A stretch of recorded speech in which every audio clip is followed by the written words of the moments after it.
Hey what's up semuanya, masih di channel QWERTY Komputer, masih dengan gue Chen. Di video kali ini gue masih akan mereview item atau salah satu item yang dikirim oleh Fantech. Jadi yang paling pertama adalah terima kasih buat Fantech yang udah ngirim ke gue beberapa item untuk gue review. Dan video kali ini adalah giliran dari Sniper 2 HG16S. Dan bagaimana kira-kira performance dan kemampuan atau fitur-fitur apa aja yang dimiliki oleh headset ini. Seperti biasanya, sebelum gue mulai video ini, gue mau ingetin buat kalian yang baru pertama kali ke channel ini, jangan lupa klik tombol subscribe dan aktifkan tombol lonceng biar kalian nggak ketinggalan konten-konten yang nantinya gue upload.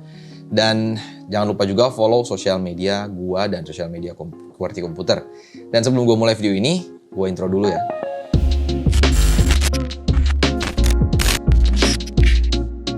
Oke, langsung aja ke pembahasan pertama, yaitu desain dari Fantech HG16S Sniper 2. Nah, kalau menurut gue pribadi, desain dari headset ini terbilang cukup simple, tapi masih ada premium look-nya karena finishing matte doff-nya kalau menurut gue.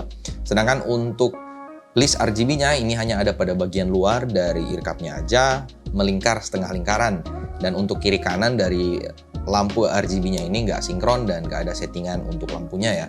Dan pada bagian belakang ini kalian bisa lihat ada settingan untuk volume, scroll volume, dan kemudian untuk tombol mute dari mikrofonnya. Untuk desain headset ini sendiri, ini menggunakan desain headset over ear yang memiliki suspension headband pada bagian sisi bando atasnya dengan dual bando pada bagian luarnya. Kemudian untuk bagian pinggiran ini terlihat ada grill, tapi ini bukan open back ya, ini headset close back, dan juga ada logo Fantech pada bagian sisi luar ear cup-nya. Untuk mikrofonnya sendiri ini fleksibel, nggak bisa dicopot, dan untuk kabelnya pun ini masih kabel karet, belum nylon braided ataupun belum paracord.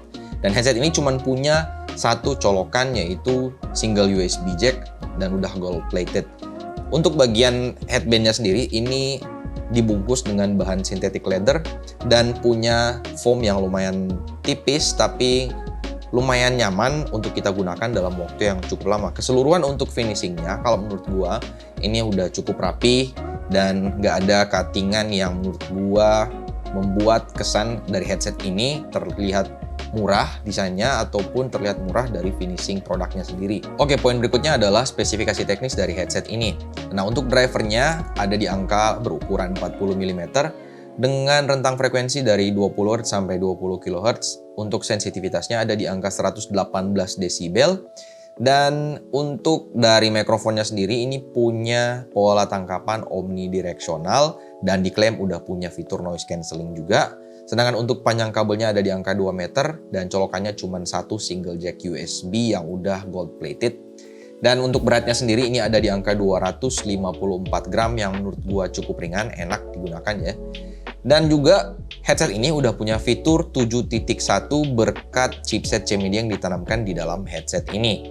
Nah, headset ini juga udah punya fitur software, jadi kalian bisa download lewat websitenya. Nanti linknya gue taruh di kolom deskripsi di bawah. Dan untuk tampilan dari softwarenya seperti apa, kita lihat sekarang. Nah, untuk tampilan dari software HG16S Sniper 2, seperti yang kalian lihat di sini, ini adalah software dari headsetnya.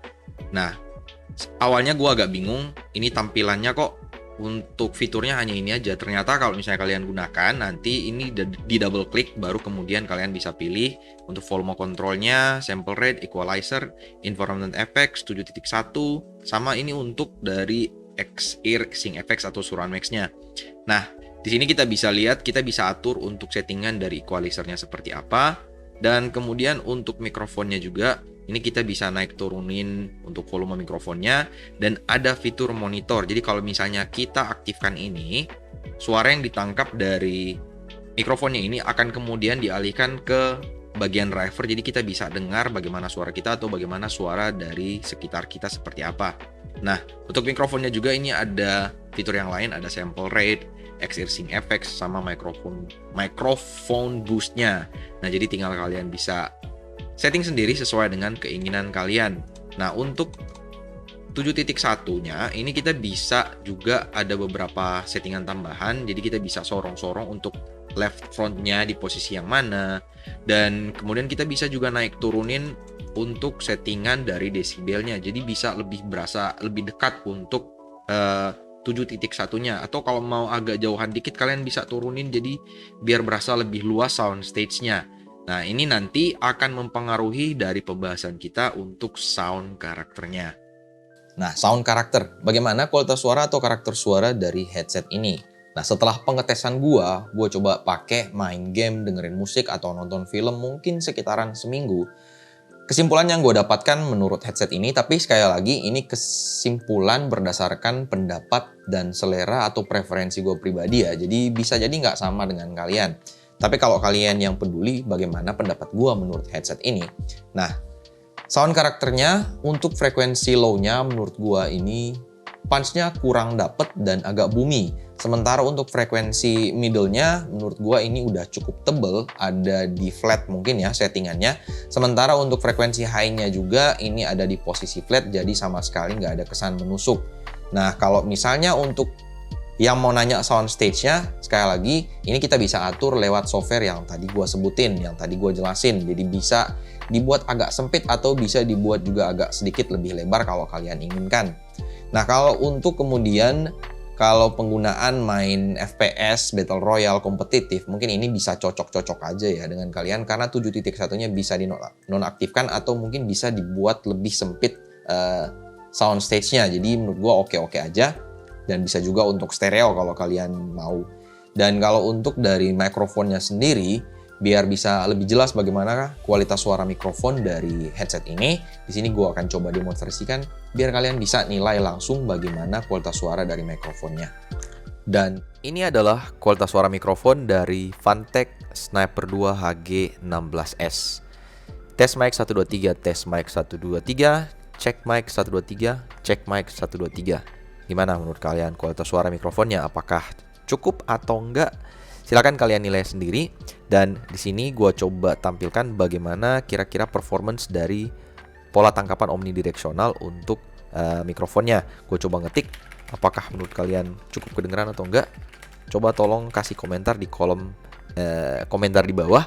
Dan di sini gue juga pasang AC, jadi pick up soundnya kira-kira seperti apa, kasih tahu gue di kolom komentar di bawah. Sekali lagi, tes mic 123, tes mic 123.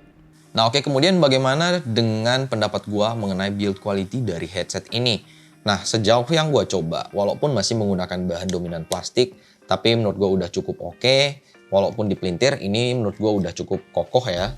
Dan kabelnya pun walaupun masih menggunakan bahan karet, belum dibungkus dengan nilon ataupun paracord, menurut gue ini oke-oke aja, lumayan tebel juga, tapi nggak kaku walaupun tebel. Dan kemudian untuk mikrofonnya ini juga cukup fleksibel dan menurut gue tahan juga. Finishingnya juga ini bagus, nggak ada yang potongan-potongan yang nggak rapi pada bagian pinggir. Sementara untuk bagian ear cup-nya, ini synthetic leather yang digunakan lumayan empuk, enak-enak aja. Begitu pula dengan foam yang digunakan di bagian ear cup-nya ini, cukup empuk. Gue coba main sehari, mungkin gue pernah streaming juga 5 jam pakai headset ini. Tapi sama sekali nggak ada kesan sakit pada bagian telinga karena clampingnya ini udah enak banget. Dan walaupun masih menggunakan bahan synthetic leather, kalau digunakan cukup lama memang agak-agak gerah juga ya, tapi masih oke-oke aja menurut gua sih. Nah kemudian bagaimana kesimpulan gua mengenai headset ini? Kalau menurut gua pribadi, gua udah cukup nyaman dengan headset ini, clampingnya udah pas banget, empuk juga untuk foam dari ear cup-nya sendiri. Kemudian headset ini juga nggak berat amat, jadi kalau misalnya digunakan walaupun lama, gua cukup nyaman-nyaman aja. Tapi gue kurang begitu nyaman sama kualitas suara atau sound karakter dari headset ini yang menurut gue lumayan boomy dan bassnya kurang punchy. Sementara untuk posisi dari headset ini sendiri kalau misalnya nggak digunakan, ini nggak bisa cukup enak untuk diistirahatkan di leher. Jadi kalau misalnya nggak digunakan, kita nggak bisa taruh di sini karena ini nggak bisa dilipat seperti ini. Jadi akan mengganggu pergerakan kepala kita. Waduh, mata gue hampir. Nah, kemudian kalau kalian pengguna kacamata, menurut gua ini udah oke-oke aja karena clampingnya menurut gua ini nggak terlalu kenceng ya. Masih enak aja. Dan so far nggak ada tekanan yang berlebihan pada bagian pinggir sini untuk pengguna kacamata. Dan juga kalau misalnya digoyang-goyang kayak gini, ini udah nyaman-nyaman aja, nggak bakalan jatuh menurut gua. So, dengan harga 299.000 yang sekarang dipatok oleh Fantech di Shopee, menurut gua ini headsetnya udah worth it juga karena udah punya dukungan software dan settingannya juga lumayan banyak ya. Kecuali untuk settingan dari lampu RGB-nya menurut gua kurang aja, sayang karena udah ada software. Sayang banget nggak ada settingan untuk lampu RGB-nya. Tapi so far menurut gua ini udah worth it di harga sekian. Jadi kalau misalnya kalian minat dengan headset ini, link pembeliannya udah gua taruh di kolom deskripsi di bawah, tinggal klik aja langsung. Nah itu aja menurut gua yang mungkin bisa gua sampaikan ke kalian mengenai Fantech HG16S Sniper 2. Wah, Fantech kalau bikin produk namanya jangan panjang-panjang amat dong biar gampang nyebutinnya. Terus kalau bisa juga masukan buat Fantech di websitenya, kalau bisa infonya ditambahin dikit mengenai produknya, karena gue lihat info produk tuh minim banget. Kita harus lihat ke Topet atau ke Shopee atau ke online store ya, atau ke marketplace di online shop agar supaya dapat info yang lebih, atau mungkin bisa lihat di packingannya juga. Tapi paling nggak bisa dilengkapin juga sih di webnya. Tapi itu minor, nggak terlalu gede-gede amat masalahnya, nggak masalah. Dan ya mungkin buat kalian yang nonton video ini, yang merasa terbantu dengan video ini, yang merasa berguna juga video kali ini, tolong tombol like-nya dan subscribe juga kalau belum, dan aktifkan tombol lonceng kalau misalnya belum diaktifkan biar kalian nggak ketinggalan konten-konten dari gua nantinya. Dan jangan lupa juga follow sosial media gua dan follow sosial media QWERTY Komputer. Dan buat kalian yang belum join membership dari channel ini, jangan lupa klik tombol join-nya juga di bawah. Oke, mungkin segitu aja yang bisa gue sampaikan di video kali ini. Kita jumpa lagi di video yang akan. Dan seperti biasanya, thank you and bye.